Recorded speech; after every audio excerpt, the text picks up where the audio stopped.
Hello tout le monde et bienvenue dans un nouvel épisode de Papote et Popote. Aujourd'hui, on se retrouve sous la pluie pour un épisode avec Clémentine, qui est une abonnée Instagram. D'ailleurs, si vous ne me suivez pas sur Instagram, allez me retrouver sur mon compte Appétit Libre. Et on va tester un restaurant qui fait une carte un peu brunch, petit déjeuner, et qui s'appelle Culotté Café, dans un passage parisien. Et donc, pour rappel, et pour ceux qui me rejoignent aujourd'hui sur la chaîne, je suis Caroline, Appétit Libre sur les réseaux, et je teste des restaurants en compagnie d'invités qui me parlent de leur rapport à l'alimentation. On va tout de suite retrouver Clémentine.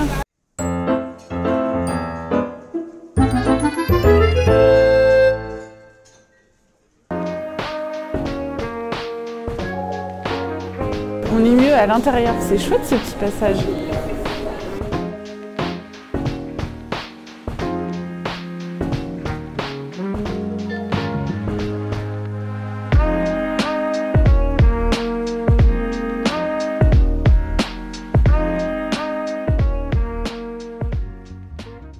Donc je suis devant Culotté Café et j'ai rejoint Clémentine. Salut Clémentine. Bonjour. Comment ça va? Bah très bien, merci. Très contente d'être en week-end. Ouais. Du coup, est-ce que tu veux te présenter pour... Je m'appelle Clémentine, j'ai 23 ans et je suis journaliste. Et du coup, t'as faim? Et j'ai très faim là, il est 14h, j'ai vraiment très faim. Alors on y va, c'est parti.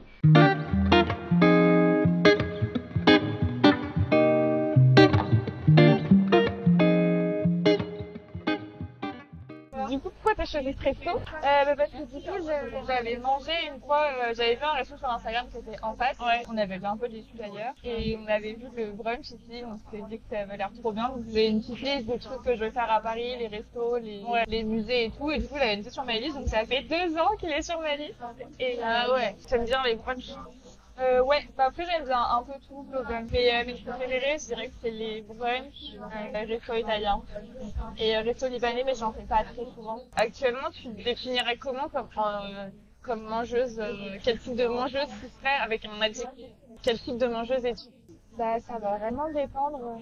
Genre, je sais pas, mon alimentation n'est pas vraiment linéaire, donc je dirais pas du tout que je suis mangeuse intuitive, parce qu'il y a des jours où c'est pas du tout le cas. Parce qu'il y a encore des moments où, malheureusement, où je contrôle encore un peu et c'est pas du tout intuitif.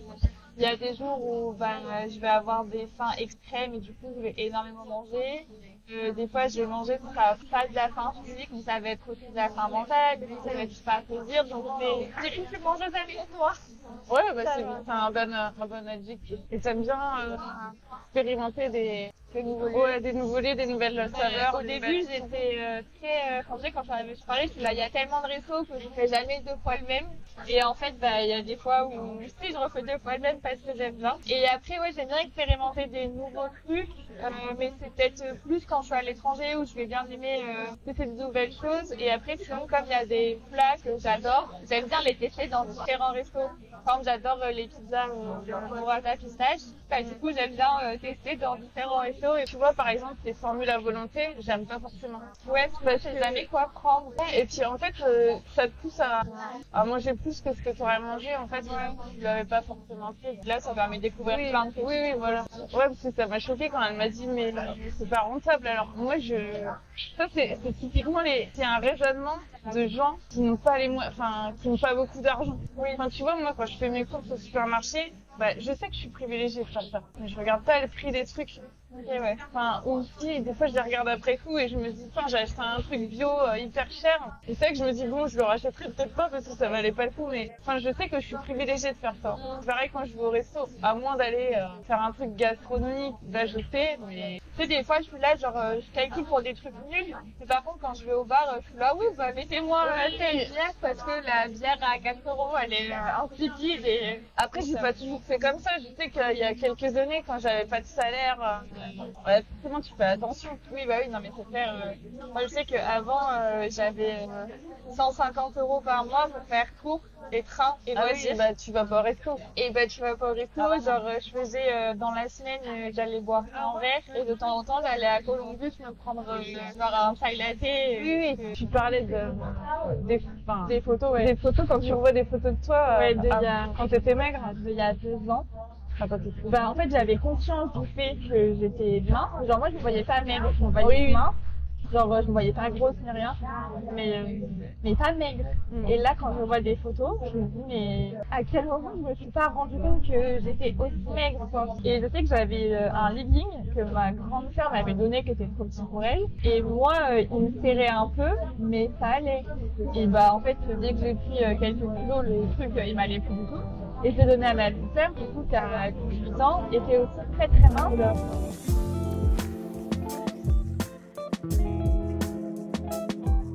Et donc du coup mon legging, quand j'ai pris quelques kilos, mon legging ne m'allait plus du tout, donc je l'ai donné à ma petite sœur qui a 18 ans, enfin elle avait 17 ans, et elle est pas très grande, enfin parce qu'en fait elle fait 1m65, donc elle est beaucoup plus petite que moi, et elle est aussi très mince. Mais elle c'est normal, il n'y a pas un morphologie. Et un jour on parlait et tout, et elle m'a dit mais tu sais que ton legging, moi la dernière fois je l'ai mis en me disant oh ça va être un petit legging du dimanche.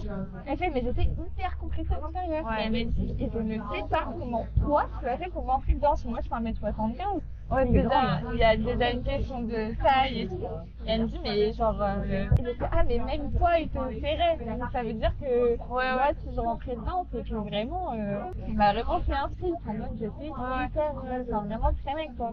Et des vêtements que j'avais de lycée, enfin, de 34, qui étaient un peu grands, et que maintenant, mais, enfin, c'est bon, c'est juste les magasins qui taillent différemment et tout. Et des jeans que là, mais je peux passer une jambe, et avant, au niveau de la taille, je passais mes doigts, quoi. C'est assez flippant. Et oui, quand on voit voir des photos, enfin, des fois, j'aime bien prendre ma tenue en photo et tout. J'avais la même tenue, enfin, 2 fois la même tenue, mais à 2 ans différents. Waouh, c'est là, mais genre, vraiment, je faisais peur, quoi. Et moi, je sais ce qui m'avait surtout choqué, c'est de voir mes bras.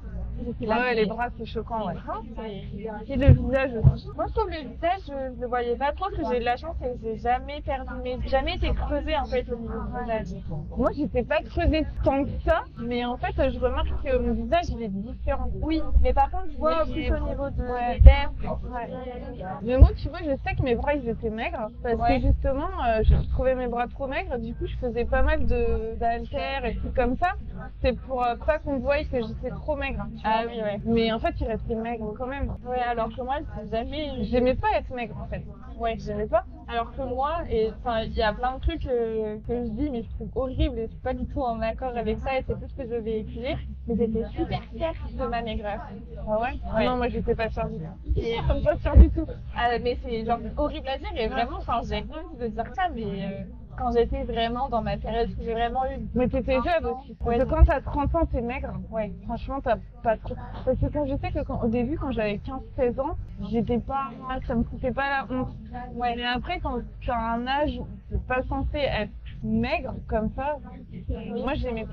Et le truc aussi qui m'avait fait tilt, c'est que du coup j'ai été hospitalisée et avec une psychomotricienne, elle m'a dit enfin j'étais en débardeur, elle m'a dit on va se filmer mais en mouvement parce qu'en fait en photo c'est pas pareil. Ah oui. En fait tu ne vois pas de côté, tu ne vois pas derrière et tout. Et on s'est filmé, donc on marchait et on a joué au ballon, donc c'est l'ancien ballon et tout. Et là, en fait, du coup, j'ai vu mon corps en mouvement et en fait, on voyait mais absolument tous mes os, quoi. C'est horrible, en fait. Ouais, je pense que la vidéo, ça fait la vidéo de pas mal de choses. Ouais. Et là, vraiment, j'ai eu enfin, je vais pas dire que c'était vraiment un déclic, mais genre là, vraiment, je me suis dit, ah ouais, genre... c'est comme ça. Et maintenant que ça va mieux, que je vois et tout, bah, je comprends totalement les gens, je comprends totalement leur inquiétude. Moi, c'est là, mais vous êtes chiant en fait, d'aller tout le temps sur mon dos, tout le temps me demander si ça va, avoir peur que je fasse un malaise à chaque fois que je me fais un escalier, enfin, c'est tout quoi. Il y a une période chez moi, je vous avais le droit de rien faire, vous ne pouvez même pas repasser. Ah ouais. Mais pourtant, le repassant, vous savez, tout ça. Mais c'est debout.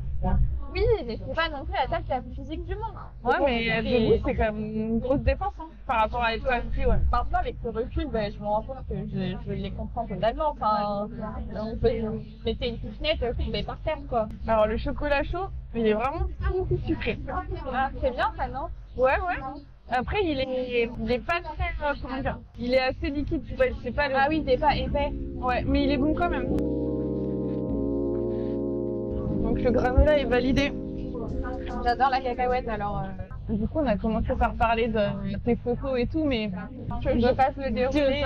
Si t'es d'accord pour faire le déroulé, après faut pas... Oui. Alors le déroulé va être très long, parce que j'ai souffert d'anorexie mentale.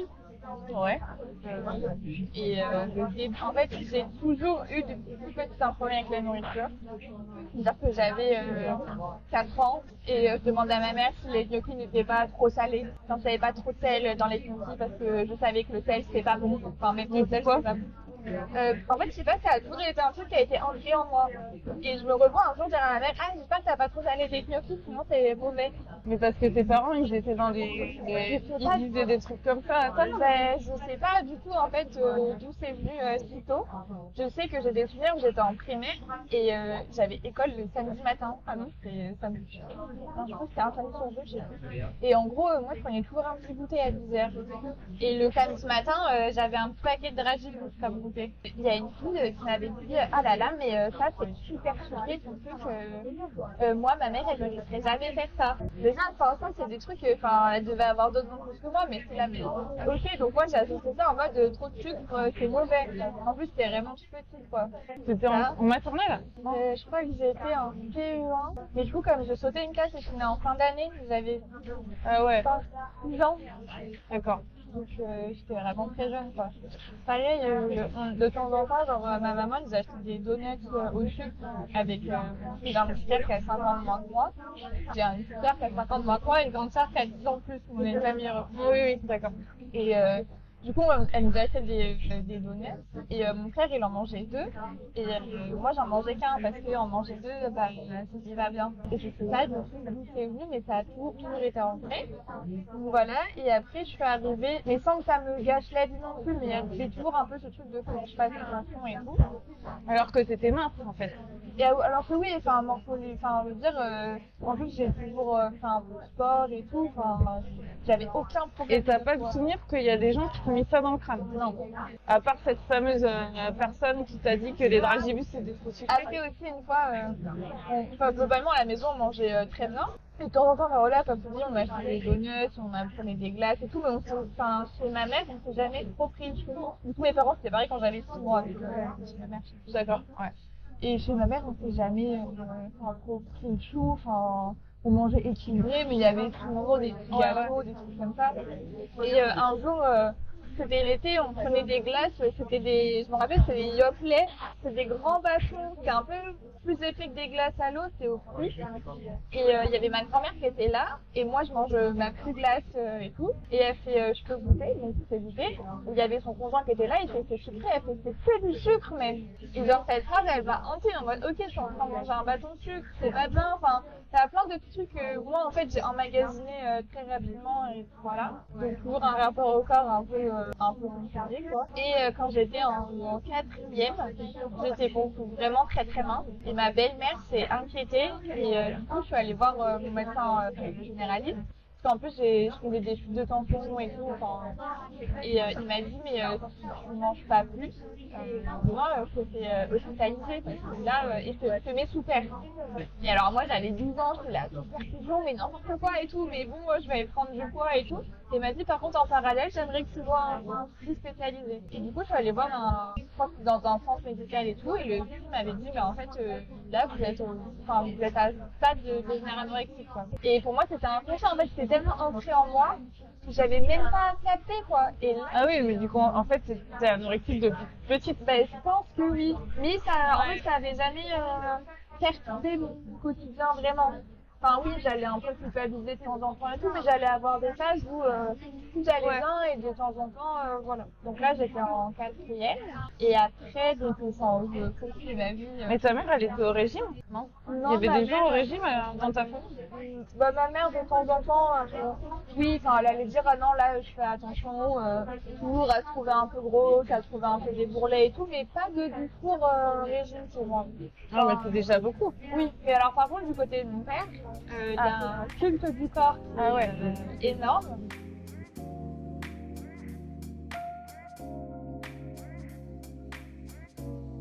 Du coup, bon app. Merci, bon appétit. Du coup, mon père, toujours, voilà, il a toujours fait beaucoup de sport tous les jours. Si on partait en vacances, il avait son matériel de sport, enfin tout ça, quoi. Ah oui, non, mais du coup, c'est c'est tout trouvé pourquoi t'es obsédée par ça. Et à partir du lycée, j'ai commencé à vraiment me comparer aux autres, au corps des autres et tout. Comme toute adolescente, j'ai été mal dans ma peau. En plus, j'ai eu mes bagues au lycée. Comme j'avais pratiquement 2 ans d'avance, j'ai eu de l'acné au lycée. Au lycée, normalement, les gens deviennent beaux. Moi, je suis devenue moche. Et j'ai commencé un peu à me comparer, à regarder les corps des autres et tout. Et il y a des jours où je passais 24 heures sans manger. J'étais super fière de moi. En mode, je mangeais le midi. Je rentrais chez moi, je votais pas. Comme ma maman, des fois, elle travaillait et elle rentrait tard. Ouais, genre à 22 heures, en fait, on avait déjà mangé. Et mon frère et mon beau-père, ils allaient à la boxe et ils rentraient vers 21 heures. Et il y a de temps en temps, du coup, je mangeais tout seul ou alors je les attendais. Et ça m'est déjà arrivé de faire croire que j'avais déjà mangé, alors que non. Le lendemain matin, je déjeunais pas. Et du coup, je mangeais que midi d'après. Donc ça me faisait en fait une journée sans manger. Et tu faisais ça pourquoi? Parce que tu voulais perdre du poids? Je voulais perdre du poids et c'était un peu un challenge, quoi. Et en fait, il y avait ce truc où ça allait pas trop avec mes amis. Enfin, je sais pas, genre, c'est pas que j'avais une peine de cœur, mais je crois que j'étais amoureuse de quelqu'un et c'était pas réciproque. Enfin bref. Et du coup, c'était ma petite victoire personnelle de faire ça. Ah ouais. Et du coup, j'ai commencé à parler de plus en plus de régime à mes amis. Puis un jour, il y en a... Ah, donc tu t'en cachais pas? Non. À tes parents, oui, mais pas à tes amis. Ouais. Et un jour, j'ai des amis qui sont allés parler à mon meilleur ami. Et il est venu me voir et m'a dit, écoute, tes amis viennent de me parler. C'est quoi ton problème avec les régimes et tout? Parce qu'elle s'inquiétait un peu. Donc en fait, déjà, mes amis avaient tiré la sonnette d'alarme et s'inquiétaient. Et du coup, ils m'en ont un peu parlé. Je suis là, non, mais tranquille, tout va bien.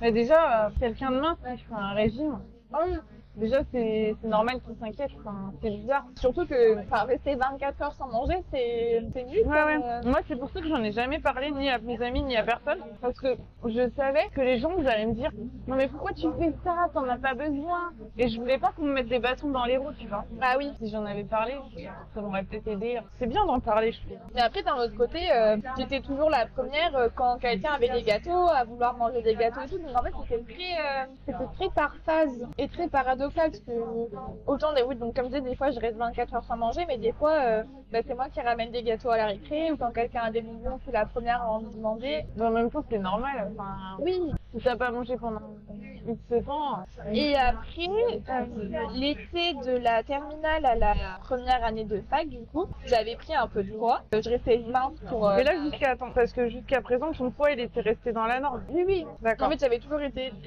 quand même assez mince.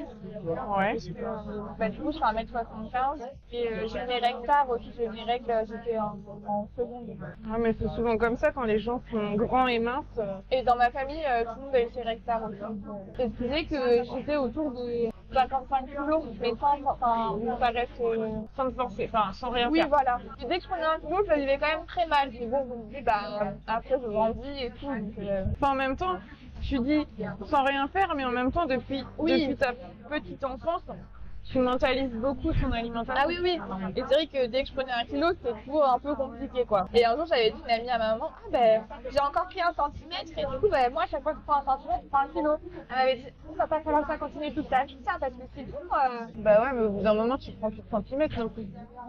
C'est logique. Et du coup, de l'été de la terminale à la L1, j'avais pris un peu de poids, j'avais dû prendre 2-3 kilos. Et en fait, quand j'ai vu ça, ça a été, pour moi, ça a été horrible. Quand je suis rentrée de vacances et que je me suis pesée, le truc à pas faire, je me pèse en rentrant de vacances. C'était le soir, c'est pas le même poids que le matin, quoi. Je pleurais et tout. Et ma mère m'a dit, mais t'inquiète, je lui ai dit, oui, il faut que je fasse 3-4 kilos, comment je vais faire et tout, c'est énorme. Elle m'a dit, repèse-toi demain matin, tu verras que déjà t'en auras perdu plus d'un. Et alors?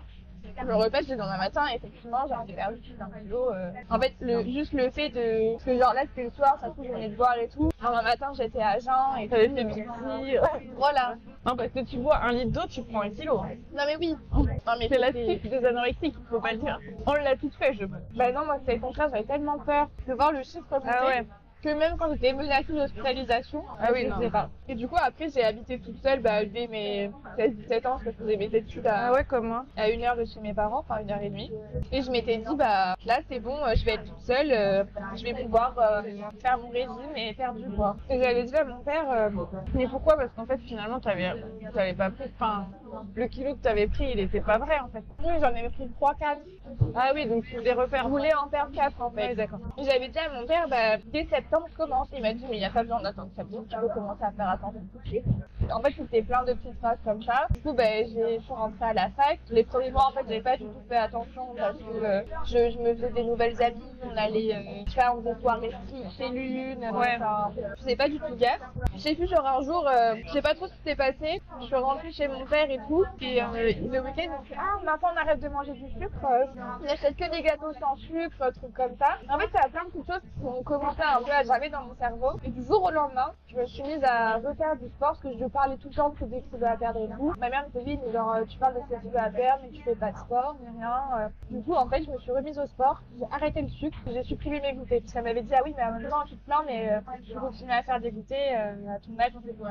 Ah ouais. Donc en fait, j'ai tout fait très extrême. Et ce qui fait qu'en 2 semaines, j'ai dû perdre 2 kilos en semaine. Et mes parents m'ont dit ah, ça te va bien comme ça.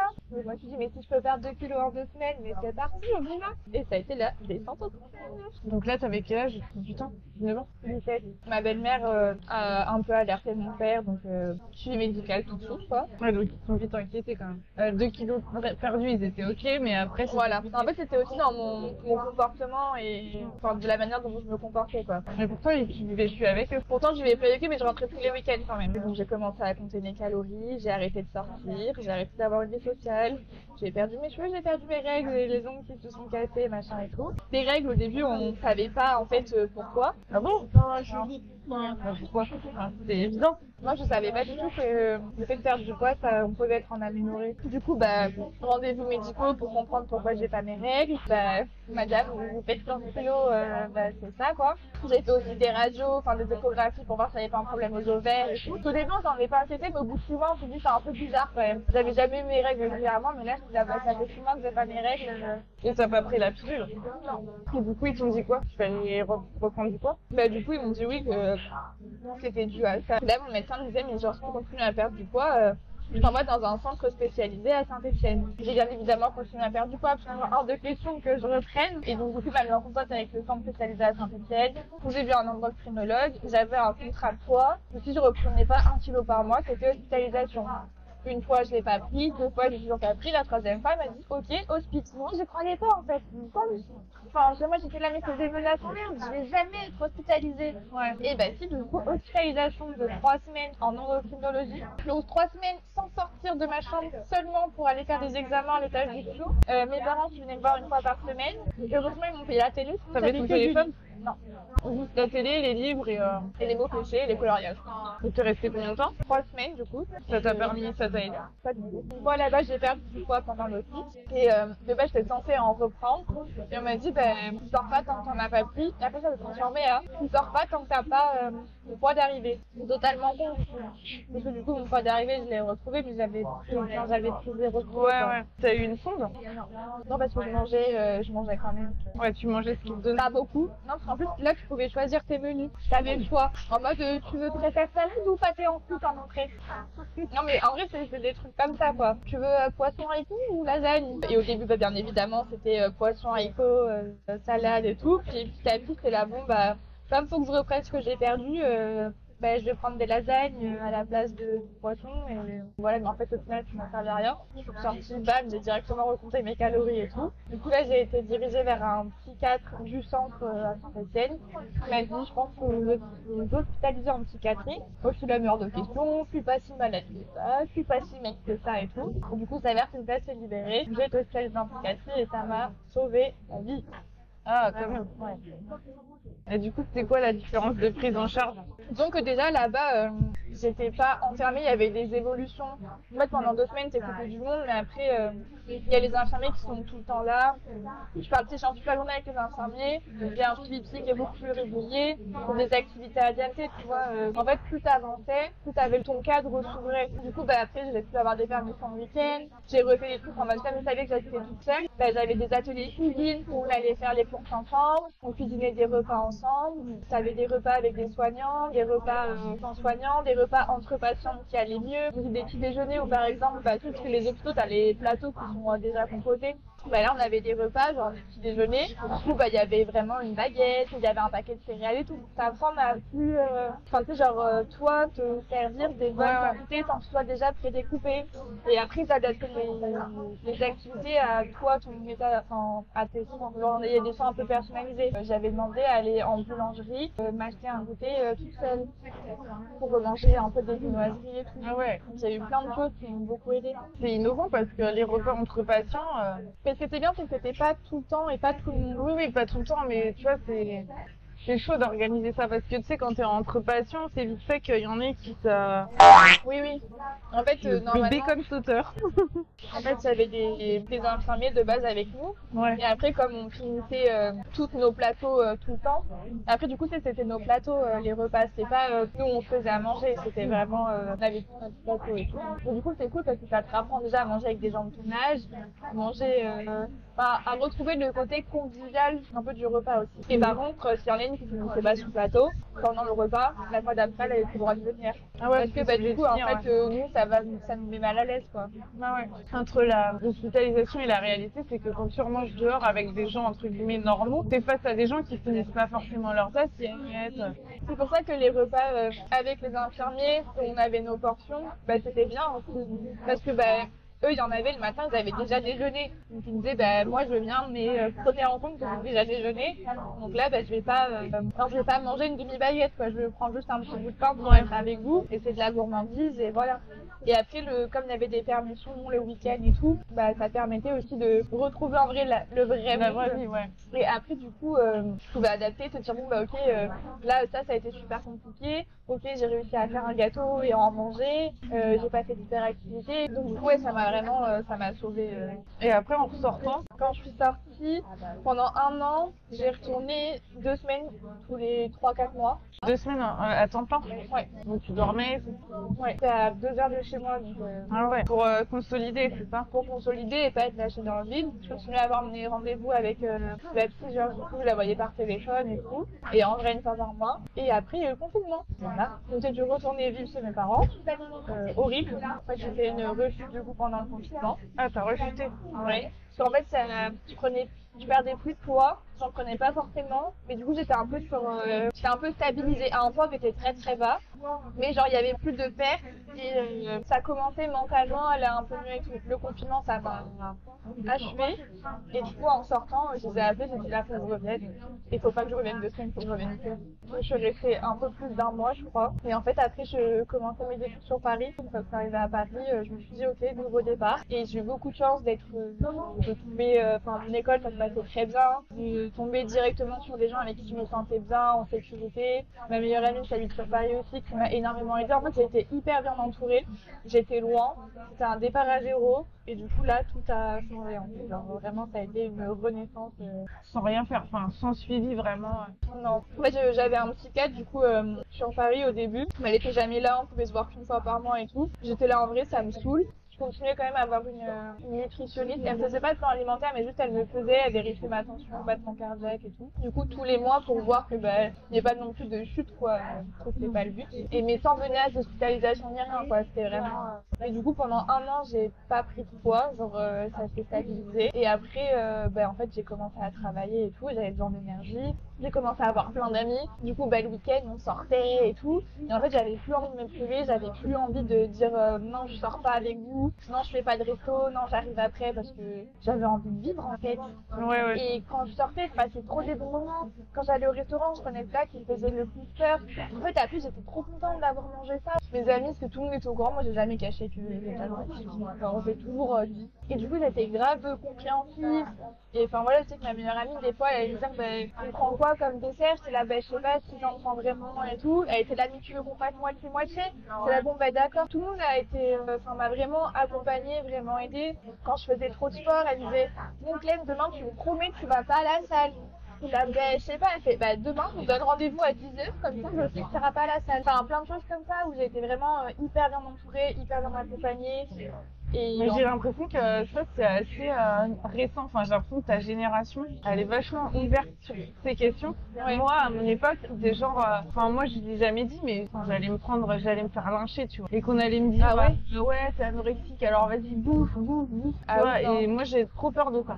Tu vois, le truc qu'elle te dise, on fait moite-moite, justement ça c'est quelqu'un de bienveillant. Ouais. Parce que quelqu'un de pas bienveillant, il te dira, bah vas-y, tu prends le truc le plus calorique et tu le manges et qu'on mange double portion et tout. Ouais. Non, franchement, je trouve que ta génération, mais même sur tous les trucs de santé mentale, je trouve que ça a vachement changé. Je trouve que maintenant le discours il est beaucoup plus ouvert. Ouais. C'est moins un sujet tabou et moi on m'a jamais jugé. La santé mentale, j'ai l'impression que ça commence à être mieux compris.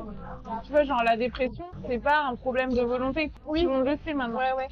Mais moi des fois en fait c'était du coup plutôt les adultes qui me disaient bah oui t'as pas de volonté ou des trucs comme ça. Et des fois des gens de ma famille qui m'ont fait des remarques qui m'ont énormément blessée. En fait je me rendais pas compte que c'était de l'inquiétude. Mais on m'a déjà dit tiens t'es tellement mec on a envie de te lancer des cacahuètes dessus. On m'a déjà dit on dirait que tu sors de Schwitz. Ouais. Genre personne ne voudra jamais te toucher tellement t'es maigre. Et en fait quand c'est des gens de ta famille qui disent ça t'es là mais t'as pas compris le problème en fait, genre c'est. Et ça du coup pour le coup c'était des amis. Ouais. Alors que les gens de mon âge n'ont jamais dit ça. Alors ce toast, Trop bon, j'adore. le bacon il est trop bon. Et ouais, l'entourage c'est hyper important. Et les personnes toxiques il faut les virer, ouais. Enfin vraiment genre je pense que ma meilleure amie elle se rend pas compte du rôle qu'elle a joué dans ma guérison. Et après maintenant je me rends compte que pour ma famille ça a été super compliqué et des fois je m'en veux parce que je me dis mais j'ai fait ces trucs. Enfin j'ai déjà pleuré et fait une crise d'angoisse parce que mon beau-père a mis de la crème dans un gratin. J'ai déjà pété des câbles parce qu'en fait j'étais frustrée toute la journée. Et du coup mais genre je pétais des câbles mais pour rien. Des repas de famille avec moi mais c'était un enfer parce que les gens ils savaient pas comment se comporter. Enfin me voir comme ça je pense que ça devait être hyper chiant quoi. Être avec quelqu'un qui est toujours que j'étais aigrie mais à un point j'étais insupportable, invivable. Genre mes parents ils posaient des congés pour m'emmener chez le médecin qui était à Saint-Étienne. Leur emploi du temps des fois ils tournaient un peu trop autour de moi et ça je m'en rendais pas compte. Et maintenant je me dis waouh, genre tout ce qu'ils ont mis en place pour moi c'est je leur en suis toujours reconnaissante quoi. Et du coup depuis que tu es à Paris, tout va mieux. Tout va mieux, il y a des moments où c'est encore un peu compliqué, mais globalement ce qui restait un peu compliqué c'était mon rapport au sport, mais j'ai réussi à trouver des sports qui genre vraiment qui me plaisaient et où je faisais pas du sport pour faire du sport. Ouais. Du coup tu fais quoi comme sport? Je fais du hitboxing. En gros, c'est un mélange de boxe et de renforcement musculaire à des exercices un peu physiques. Et là, justement, je me suis dit, waouh, ça, j'aurais jamais pu le faire avant. Du coup, je suis trop contente de pouvoir y arriver, de pas faire un malaise pendant la séance. Enfin, il y a vraiment ce truc où je suis trop fière de moi quand je sors. Et du coup, retrouver un peu ce côté convivial, parce que je suis pas là dans mon coin, à juste vouloir me dépenser. Ben, je parle aux gens. C'est un exercice que je fais pas parce que je suis trop fatiguée, bah tant pis. Et après je vais à la salle de sport, mais pareil, je me suis toujours mis des limites de temps. En mode je fais pas plus de 30 minutes par séance. Et tu vas tous les jours? J'y vais pas tous les jours, mais j'y vais assez régulièrement quand même. Enfin j'y vais presque tous les jours en vrai. Et ça genre des fois faudrait que j'arrête un peu. Mais c'est pas dans une optique de quand je sors de la salle je peux refaire une deuxième séance parce que vraiment je me dépense pas beaucoup. En fait, c'est aussi un peu pour m'aérer la tête et penser à autre chose. Et je vais pas dans une optique de je veux perdre du poids et je veux me dépenser à fond et tout. C'est plus, je passe 30 minutes, je regarde une série en même temps, un peu une évasion quoi. C'est pas objectif physique en mode je veux pousser 100 kilos. Il y a plein de coachs qui sont déjà venus voir en mode ah mais là il faudrait que je fasse plus un petit. Je m'en fous en fait. Ouais. Je suis pas là pour faire des performances. Et dans ton parcours de guérison et de reprise de poids, t'as pas basculé dans le côté crise, boulimie? Je pense que j'ai jamais fait de boulimie, mais j'ai déjà fait un peu d'hyperphagie. Des fois, je mange vraiment beaucoup et je me suis jamais fait vomir et ça m'a sauvé la vie parce que je suis hématophobe. Après, tu vois, dans la boulimie, c'est pas forcément se faire vomir. Tu peux faire du sport, tu peux faire du jeûne, de laxatif. Je pense que je fais de l'hyperphagie des fois. Ça va pas être, je vais pas manger 10 paquets de gâteaux et tout. Ça va être des quantités qui sont, enfin, c'est beaucoup de quantités sur le coup. Pas m'en faire vomir et tout, mais genre, oui, c'est trop parce qu'en fait, j'ai vraiment plus faim et genre, je suis pas très bien après et voilà. Mais genre, je suis pas très bien, une heure après, ça va mieux, hein. C'est pas gargantuesque quoi. Enfin, j'avais trop peur du coup de tomber là-dedans. Mais dans la définition de l'hyperphagie, on oublie souvent de lire la dernière ligne. C'est que l'hyperphagie, je sais plus comment c'est dit, mais dans le DSM, l'hyperphagie ne survient pas au décours d'une anorexie mentale.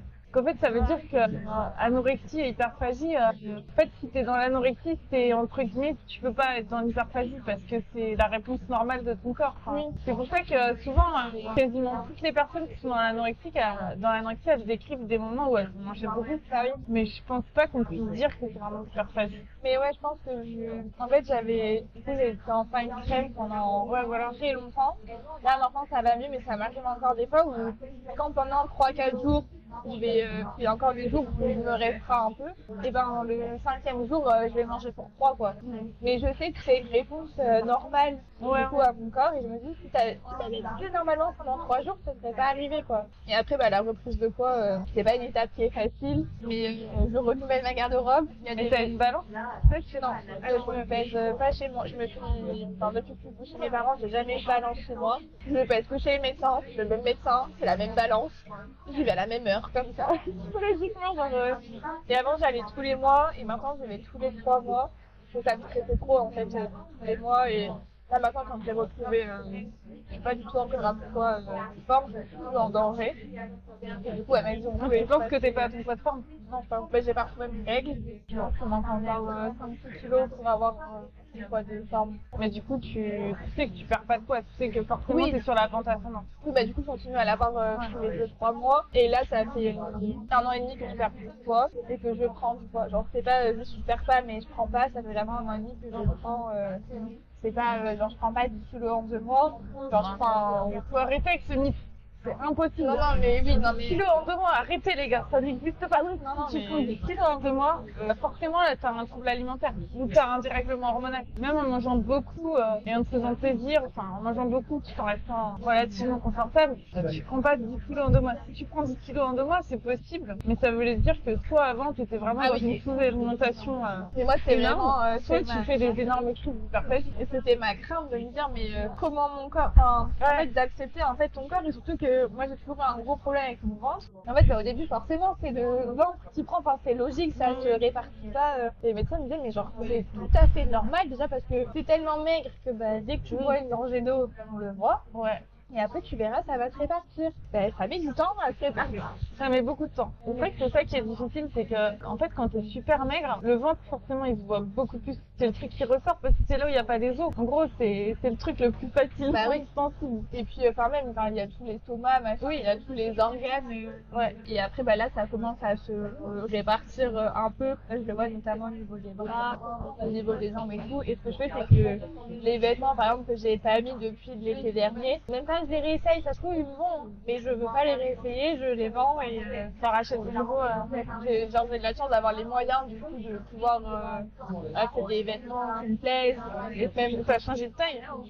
Dans lesquels tous les ans tu changes de taille? Non, pas tous les ans. En fait je faisais 34, là je suis en 36 ou 38. Ouais mais t'es grande en plus. Genre il y a des pantalons de 38 qui sont un peu qui commencent à être un peu serrés. En fait limite je préfère prendre le pantalon directement en 38 et plutôt que parce qu'en fait en vrai c'est dur ce passage de en fait là tout était en 34 c'est juste ce passage de ok ça me va plus donc c'est moi le problème. Non c'est pas moi le problème, c'est pas mon corps le problème. C'est que quand tu t'entêtes à vouloir mettre ta taille du dessus, en fait ça te boudine un peu, t'as l'air entre guillemets grosse, même si c'est pas grave d'être gros, mais quand tu prends la taille du dessus, tu te regardes dans le miroir, en fait d'un coup tu te dis en fait non, en fait je suis pas grosse, c'est juste que t'as changé de taille et que ça te sert pas comme un truc. Et du coup même t'es beaucoup plus à l'aise. T'es pas là dès que tu bois une gorgée d'eau à te dire putain j'ai trop mangé. Du coup je prends des vêtements dans lesquels je me sens bien. Et les jours où ça va mieux, il y a mon corps, des fois je me dis bon ça va, des fois je me dégoûte, des fois je me douche dans le noir. Donc il y a encore des trucs où j'ai un rapport au corps qui est très compliqué. Mais j'essaye de mettre en avant d'autres trucs. Je me maquille, je vais chez le coiffeur, j'ai la chance de bien aimer par exemple mes cheveux ou trucs comme ça. Donc voilà, les jours où vraiment je me dégoûte, je sais pas, je vais me faire une coupe différente, je vais me faire un maquillage différent et tout. j'essaie de trouver un peu des petites stratégies, enfin pas d'évitement parce que mon corps, il va plus être là, donc voilà. Mais pour pas en fait juste me focaliser là-dessus, pour mettre en avant les parties de mon corps que j'aime bien. Enfin, quand j'ai commencé à remettre genre j'aimais bien mes jambes, et puis quand tu mets des jupes, on voit plus tes jambes. Et du coup, je faisais pas le focus sur mon corps. Oui. Genre du coup, je faisais pas le focus sur mon ventre. Et là, voilà, là, tu vois, t'aimes bien le bas de ton corps, et mets-le en avant. C'est bien, c'est les robes. Oui, les voilà. robes, on voit pas ton ventre et en même temps, t'es confortable. Voilà. Et du coup, j'ai essayé d'élaborer. Je dis pas qu'il faut être dans l'évitement et tout, mais en fait, on se concentre beaucoup trop sur les choses qui vont pas, les choses qu'on n'aime pas, les choses qui vont pas, nos défauts et tout. Mais il y a des choses, on peut pas changer. Quelqu'un qui a ses oreilles, mais qui aime bien, je sais pas, ses yeux, qui mette du mascara, ou enfin, j'en sais rien. Oui. Arrêtez de toujours se concentrer sur les trucs qui vont pas. Et moi, ça m'a beaucoup aidé. Ouais, carrément. On a la chance de pouvoir s'acheter des vêtements où on veut, partout, il n'y a pas de problème. Et puis là, déjà maintenant sur Vinted, donc il y a des trucs qui sont quand même pas mal. J'avais fait le magasin avec ma petite sœur et une de ses amies, et j'avais essayé une combinaison, elle était assez moulante quoi. Et genre moi j'étais contente, je crois qu'elle est trop belle et tout.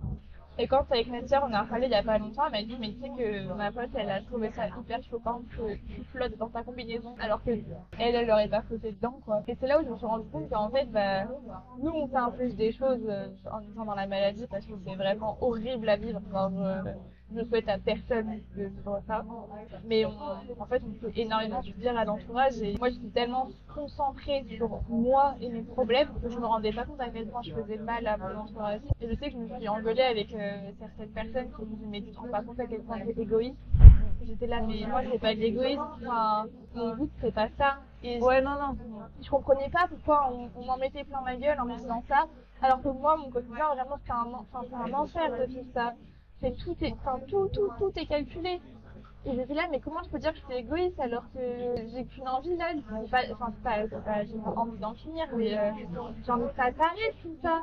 Comment j'ai besoin j'ai pas besoin qu'on me rajoute une culpabilité par-dessus tout ce que je vis déjà. Ouais.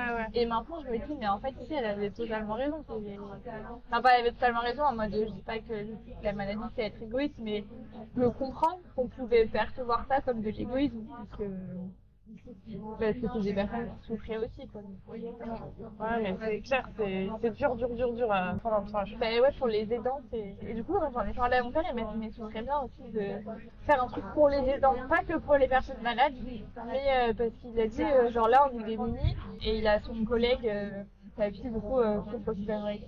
Et quand il lui a dit ah oui mais je connais ma fille aussi, son collègue il était là en mode quelqu'un à qui parler. Mais ça existe, il y a des groupes de parole pour les parents aussi. Ouais. Mais on en parle un peu moins trop. Et c'est moins, en fait, je pense que les gens sont tellement focus sur les enfants que les parents ils disent pas forcément moi aussi je vais faire un truc ou quoi. De toute façon, même les parents, ils peuvent se faire tout par un psy, parce que c'est hyper dur quoi.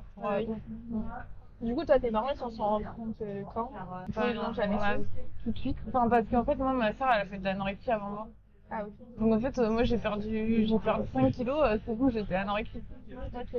Ensuite, on s'est rendu compte qu'il y avait un truc qui allait pas. Je pense assez vite pris en charge. Mais bon, ça n'a pas empêché que, une fois que c'est dans un truc, c'est une addiction. Donc, même si t'as pas perdu, même si bon, j'avais dû perdre, au final, j'ai perdu peut-être que 10 kilos. Mais bon, comme moi, j'étais pas un grand poids, quoi. Et après, c'est pas qu'une question de poids, parce qu'il y en a plein qui disent non, mais je suis pas. Mais il y en a qui perdent pas de kilos, même 2 kilos, et c'est tout, ils sont déjà dans l'anorexie en fait. C'est un truc auquel tu fais très attention. C'est comme quand t'es alcoolique, tu vas plus facilement repérer les alcooliques. Là, en ayant un TCA, les gens qui ont du TCA, j'ai un flair, quoi, j'ai une alerte directement. Et en fait, on a plein où je suis allée leur parler en mode, c'est sûr que ça va et tout. Et en fait, ils ont un énorme problème avec la nourriture, mais sans forcément être maigres. Mais plein de gens, voilà. Et je trouve ça affolant à quel point il y a des gens qui en souffrent, quoi. Et qui en parlent pas. Mais en fait, ils savent pas, c'est pas normal.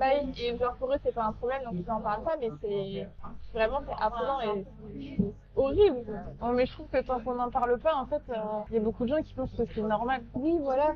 C'est comme quand tu te fais harceler, au début tu n'en parles pas parce qu'au début tu penses que c'est normal. Ouais, et moi j'ai envie de leur dire, mais en fait j'ai jamais été aussi malheureuse en me privant de ce que j'aimais.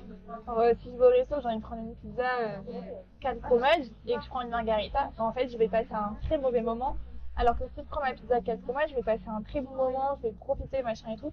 Et en fait, c'est ça, genre, c'est ça qui est bien. Et ce que tu vas retenir plus tard, c'est pas que, ah super, là t'as mangé une margarita, c'est que non, t'as passé un bon moment avec tes amis. Ça se trouve, tu vas même pas te rappeler de ce que t'as fait au restaurant, mais t'aurais été dans le moment présent. Et en fait, je me suis tellement gâché la vie pendant 2 ans, genre tellement coupée de tout, coupée du monde et tout. Mais que genre, des fois j'ai des amis, je les vois, elles sont là, elles mangent une frite, là demain va vraiment falloir aller à la salle de sport et tout. Je suis là, mais t'es en train de te pourrir la vie. Ouais, mais après je trouve que c'est dur parce que quand t'es vraiment trop, enfin quand t'es pas dans l'optique de t'en sortir, en fait tu le vois pas et t'es tellement mal qu'en fait tu profites pas, tu manges, tu vas peut-être manger une pizza, mais tu vas être tellement mal et tellement dire que tu devrais pas. C'est chaud quoi. Mais après, c'est à force de le faire. Enfin, moi, les premiers restaurants que j'ai fait, c'était pas facile. Hein. Ouais, voilà, c'est ça. Genre, c'était. Du coup, je les faisais qu'avec des gens avec qui je me sentais bien, avec qui j'étais vraiment en confiance et tout. Et après, c'est petit à petit, c'est comme si là, c'est en train d'aller courir 32 km. Ça va être un peu compliqué. Si tous les jours tu fais un peu, Ouais. après progressivement, enfin c'est con à dire, mais c'est un peu un entraînement aussi.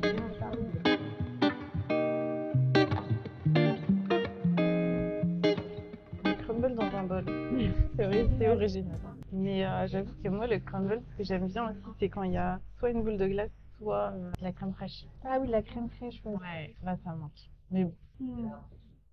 Mais hyper bon. Ça a quoi? C'est nature? Non, L'eau. c'est ananas, mangue. Ah oui. Mais que le coulis. Avant, faire des restos, c'était vraiment un énorme stress. Et maintenant, c'est vraiment un plaisir. Et si je fais pas au moins 1 ou 2 restos dans la semaine, genre ça va Alors, je vais être un peu dégoûtée quand je vais être là, oh bah juste, j'ai pas fait mon resto et tout. Je suis tellement genre contente de réapprécier ces moments et de plus stresser pour le moindre truc, le moindre imprévu.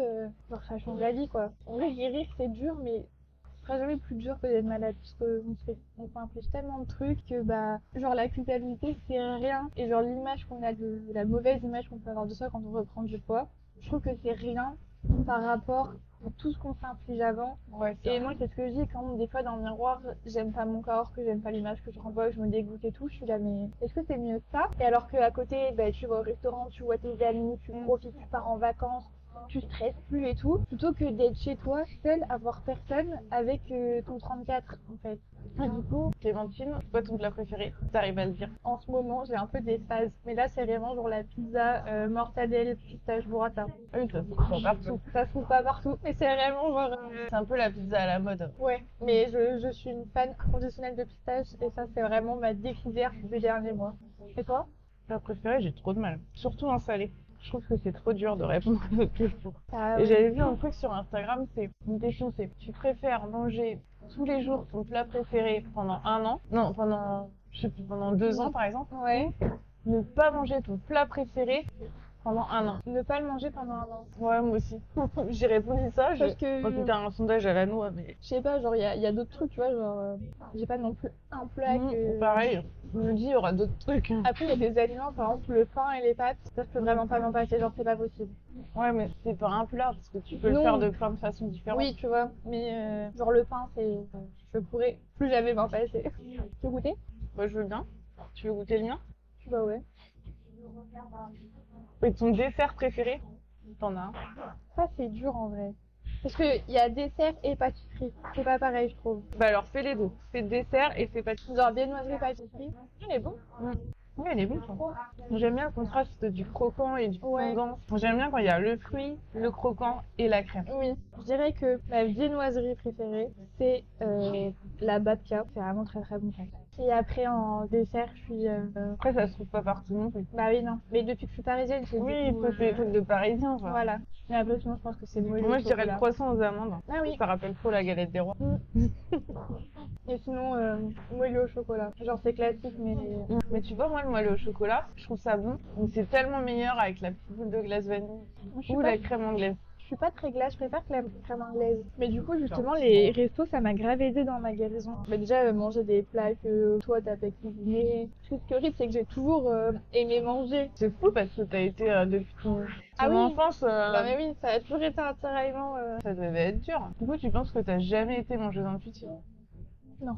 Ou par phase, mais J'ai du mal à imaginer qu'un enfant de 4 ans puisse mentaliser l'alimentation. après, dans ma famille aussi, il y a eu des... genre ma tante, elle a eu des PCA. Je l'ai pas beaucoup vu, mais tu sais, genre je pense que Ouais. dans la famille aussi, il y a des... Je sais pas si c'est une maladie qui est héréditaire. Ouais, il y a des composantes génétiques, mais qu'elle se déclare si tôt. Tu peux imaginer qu'un enfant de 4 ans, il fasse des crises de boulimie, enfin des crises d'hyperphagie plutôt. Ça, je peux l'imaginer. Mais qui mentalise son alimentation, j'ai du Ouais. mal. Après aussi, je pense que c'était tous les plaisirs, je me suis toujours restreint dans mes plaisirs. En mode, si je regardais plus de 2 films par jour, j'allais culpabiliser parce que ça faisait trop de temps d'écran. Deux Ouais. films, c'est trop, tu vois. Bon, ça, c'est ton éducation, non? Ben, On t'a je dit, sais pas. Tu vois, genre, si je faisais du tournoi de Mario Kart en famille, et ben, si je faisais plus de 2 heures, alors que là, genre, c'était pas chacun devant son écran, Ouais. on travaillait ensemble, c'est vraiment un moment convivial, on échangeait, tu sais, genre, des duos et tout. On jouait en équipe, enfin, tu sais, il y avait vraiment un esprit familial, quoi. Et ben, si je jouais trop, j'allais culpabiliser parce que les écrans, c'est pas bien. Enfin, il y avait plein de trucs comme ça, et du coup, je pense que comme le fait que la nourriture, ce soit un plaisir, c'était aussi, Ouais. d'un côté, j'ai voulu un peu Mais ça te m'effacer. faisait pas ça avec le sport. Parle de cheesecake. Bah non. Non, parce que j'ai fait des sports que j'aimais pas trop, ça me gonflait d'y aller. Genre le mercredi après-midi, des fois j'avais plus envie d'aller jouer avec mes potes que d'aller à la piscine, quoi. Mais disons que dans le sport, il y avait déjà le côté horaire qui était un peu contraignant. Il y avait le plaisir d'y aller, mais il y avait le côté horaire, quoi.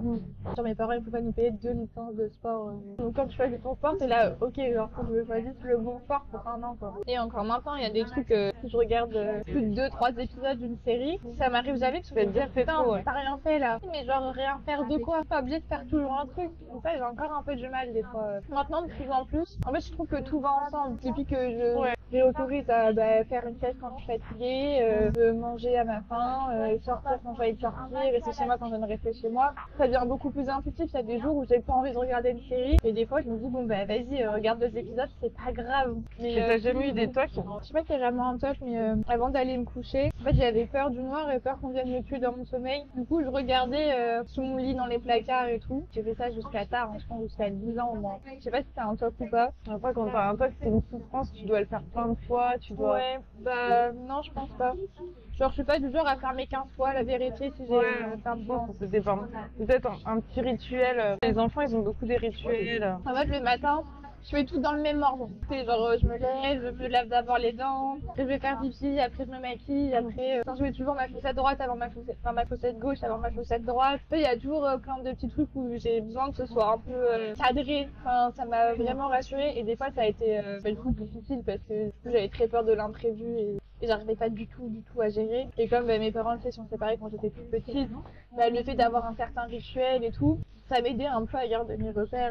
Merci beaucoup Clémentine d'avoir participé, d'avoir témoigné. C'était hyper riche, hyper intéressant. Ton histoire, elle m'a beaucoup touchée. J'espère que ça pourra aider des gens. Ne faites pas comme moi, voilà.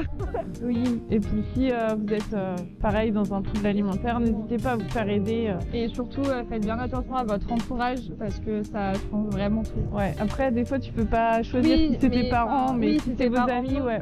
Mais enfin voilà, si vous avez des amis toxiques ou quoi, bah c'est un peu dur de s'en séparer sur le coup, mais c'est très bénéfique pour la suite. Et le resto, t'en as pensé quoi? C'était hyper bon, j'ai trop aimé, petit toast et tout, et le cheesecake vraiment délicieux. Ouais, les pâtisseries, Pas mal du tout. il y a pas mal de choix et c'est très On très va bon. revenir pour tester la suite. Ouais. Du coup, est-ce que t'es ok pour qu'on mette tes contacts? Si les gens veulent te contacter, Vous pouvez venir discuter avec moi.